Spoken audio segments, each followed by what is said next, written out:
5 MCQ tips जो पूरे internet को छान लो, अगर मिल जाए तो इस वीडियो पर दोबारा मत आना। ऐसे 5 एमसीक्यू टिप्स जो टॉपर फॉलो करते हैं और तुक्का लगाकर आते हैं और वो बिल्कुल सही होता है। क्वेश्चन समझ में नहीं आ रहा है कि कौन सब्जेक्ट का है, उस पे तुक्का नहीं लगा। सर वो तो तुक्का लगा के आ रहा हूँ मैं तो पूरा तो आज मैं कोई आम एमसीक्यू तुक्का की बात नहीं कर रहा, बल्कि मैं बात कर रहा हूं साइंटिफिक रिसर्च बेस एमसीक्यू तुक्का की, जो आप भी लगा के आ सकते हैं और इम्तिहान में बिल्कुल सही सवाल करके आ सकते हैं।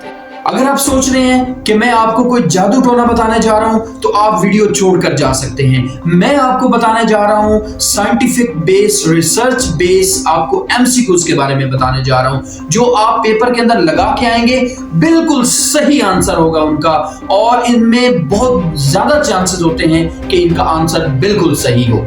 चौथे नंबर वाला टिप ऐसा टिप है जो मेरे अपने एक्सपीरियंस बेस पे डिपेंड करता है। मेरा अपना एक्सपीरियंस है जो चौथे नंबर वाला पॉइंट है, आपने उसे गौर से सुनना है।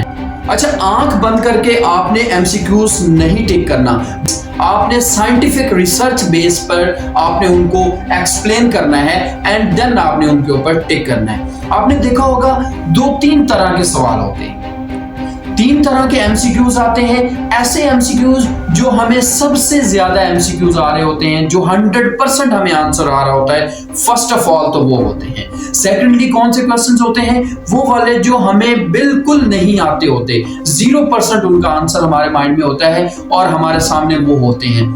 तीसरे नंबर पर क्या होता है कि ऐसे क्वेश्चंस होते हैं जो हमें कंफ्यूज कर रहे होते हैं। 50% क्वेश्चन जो है वो हमें लग रहा होता है कि ये ठीक है और 50% लग रहा होता है कि नहीं होता।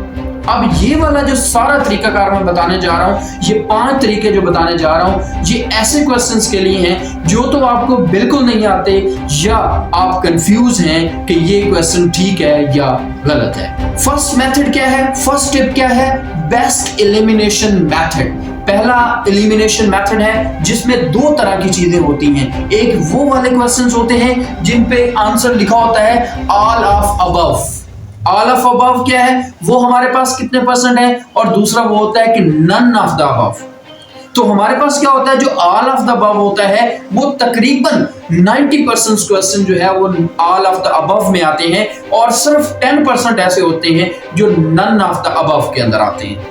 टिप नंबर 1 है बेस्ट एलिमिनेशन मेथड। हम बेसिक से एडवांस की तरफ जाना चाहते हैं। अब बेसिक क्या होता है? बेसिक के अंदर सिंपली 2 तरह के क्वेश्चंस होते हैं। एक ऐसे होते हैं जो ऑल ऑफ द अबव होते हैं, और सेकंडली क्वेश्चन ये होते हैं जो नन ऑफ द अबव होते हैं। तो हमारे पास जो ज्यादा परसेंटेज क्वेश्चंस की है वो ऑल ऑफ द अबव की होती है। तकरीबन 90% क्वेश्चन ऐसे होते हैं जो ऑल ऑफ द अबव होते हैं, और सिर्फ 10% ऐसे क्वेश्चन होते हैं जो नन ऑफ द अबव होते हैं। अगर आपने भी ये वाला मेथड अब तक फॉलो किया है तो कमेंट सेक्शन के अंदर लिखेंगे यस आई विल फॉलो। दूसरा है एडवांस एलिमिनेशन मेथड। उसके अंदर क्या होता है? एक्सट्रीम वैल्यू को आपने डिक्रीज करना होता है, एक्सट्रीम वैल्यू को वहां से हटाना होता है, माइनस करना होता है। फॉर एग्जांपल हमारे पास वैल्यू है 0 है, यहाँ पर 15 है, 20 है, और उसके बाद 102 है। अब इसमें एक्सट्रीम वैल्यू कौन सी होती है? 0 और 102 जो है, these are the extreme value. और ये वैल्यू हमने क्या करना होता है? इनको हमने एग्जाम के अंदर स्किप कर देना होता है। आप कहेंगे सर ये क्या तरीकाकार है कि 2 एक्सट्रीम वैल्यू जो है वो हम उन्हें स्किप कर रहे हैं या उनको खत्म कर रहे हैं। तो मैं अपने एक्सपीरियंस बेस पे बात कर रहा हूं, और मैं बहुत सारे टीचर्स के एक्सपीरियंस की बात कर रहा हूं कि ये जो एक्सट्रीम वैल्यूज होती हैं, they are not the answer of that question. वो उस क्वेश्चन के आंसर नहीं होते जो एक्सट्रीम वैल्यू होती हैं। दूसरी है 1, 2, 4 और 90 फॉर एग्जांपल हमारे पास ये आ जाता है। ये मैं एग्जांपल दे रहा हूं। अब 90 क्या है? ये एक्सट्रीम वैल्यू है। तो टीचर कहता है कि ये जो हम एक्सट्रीम वैल्यू दे रहे हैं ये एकदम से आंसर से बिल्कुल अपोजिट होती है। तो हमने क्या करना है? ये एक्सट्रीम वैल्यू को माइनस कर देना है।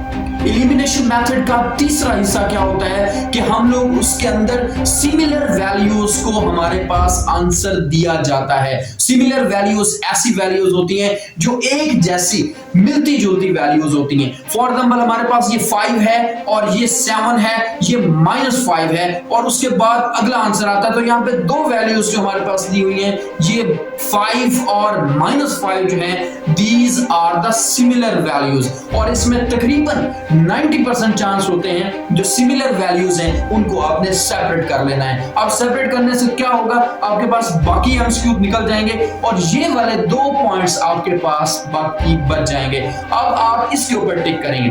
फॉर एग्जांपल एक बायोलॉजिकल क्वेश्चन मेरे पास है, मैं क्या करता हूं कि ये आरएनए है और साथ में डीएनए है, राइबोसोम्स है, माइटोकॉन्ड्रिया है, गोल्गी प्रोटीन है, बहुत सारे क्वेश्चंस होते हैं। इनमें ये जो दो हैं, जो आरएनए और डीएनए होता है, इट मीन कि ये वाले ऐसी वैल्यूज हैं, ये वाले ऐसे क्वेश्चंस हैं जो सिमिलर क्वेश्चन होते हैं। तो इनमें से एक आंसर हो सकता है, तकरीबन इनका जो है वो 90% जो है ये आंसर यही बन सकता है, मैसेंजर आरएनए या डीएनए जो है इनका आंसर बन सकता है।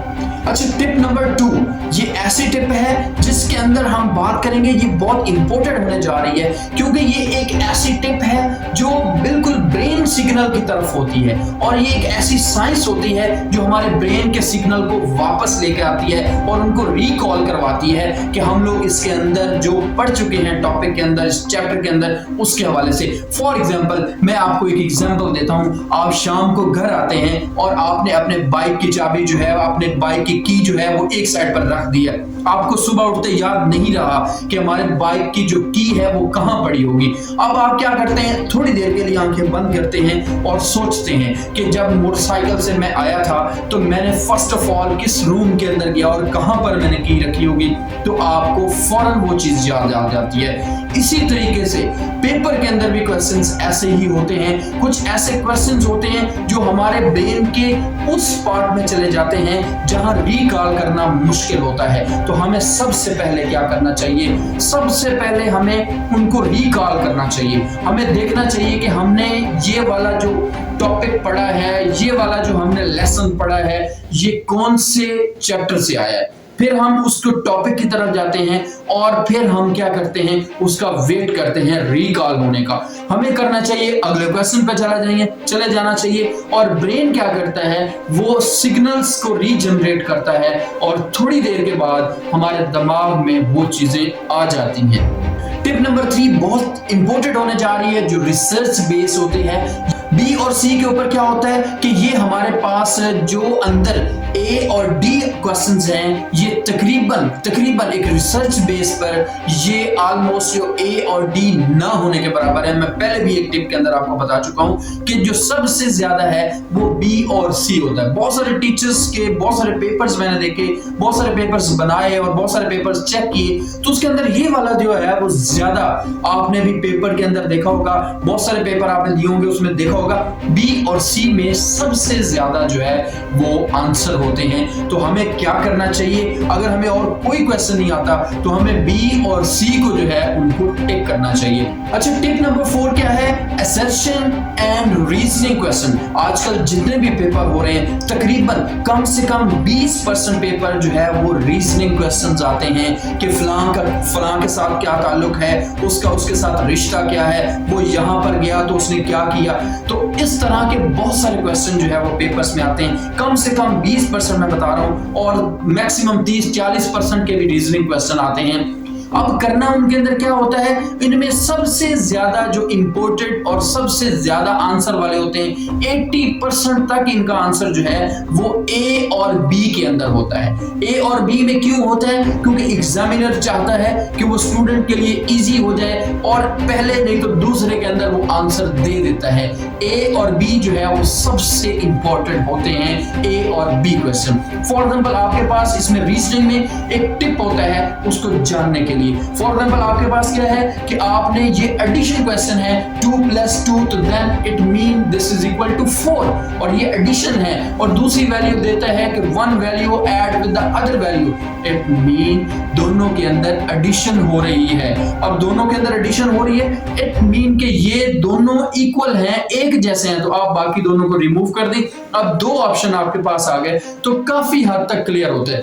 अच्छा, एनालिटिकल रीजनिंग क्वेश्चन में क्या होता है कि 2 + 2 = 4 और दूसरे नंबर पे क्या होता है कि कुछ वैल्यूज लिखा होता है कि these values 1 and 2 are added या ऐड हो रही हैं, तो then we say that these are two similar values। और एक जैसी वैल्यूज जो होती हैं क्या होता है कि हमें लग रहा होता है और हमें फील हो रहा होता है कि ये वैल्यू दोनों बराबर हैं, एक जैसी हैं, तो हम उन वैल्यूज पर टिक कर देते हैं। फिर क्या होता है कुछ वैल्यूज ऐसी होती हैं जो माइनस के अंदर होती हैं, कुछ वैल्यूज ऐसी होती हैं जो माइनस के अंदर होती हैं। फॉर एग्जांपल 2 - 2 जो है, या दूसरे नंबर पर कुछ वैल्यूज लिखी होती हैं सब्ट्रैक्ट होती हैं। तो अब दो वैल्यूज अगर एक ऐड में है और एक माइनस में है तो क्या होगा कि वो वैल्यूज जो है वो बराबर नहीं होती, तो हम ये कहते हैं कि ये जो वैल्यूज हैं वो इक्वल नहीं है। ज्यादातर क्या होता है एनालिटिकल रीजनिंग क्वेश्चन के अंदर ज्यादातर जो है वो ए और बी के अंदर ही आंसर होता है, उससे आगे आंसर नहीं होता।